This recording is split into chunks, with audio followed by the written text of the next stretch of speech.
Steven Nayan is set to go down against Jarno Arons. Now, this looks like a great fight. Jarno Arons, according to me, is one of the greatest Dutch mixed martial artists after Alistair Overeem, of course.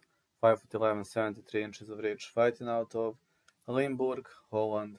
This guy is very dedicated, very talented. Unfortunately, back-to-back losses to Willie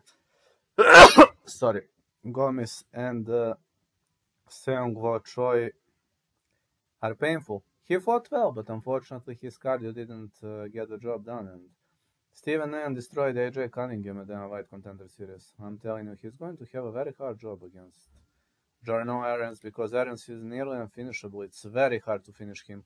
He can take a beating. He's vulnerable to submissions, but Nayan is not a submission god. He has fair submissions.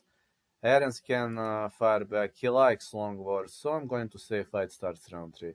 Side call. I'm giving very slight edge to Nayan, but very slight edge. I'm not writing Arons off. Arons could win this fight. This is difficult for pick.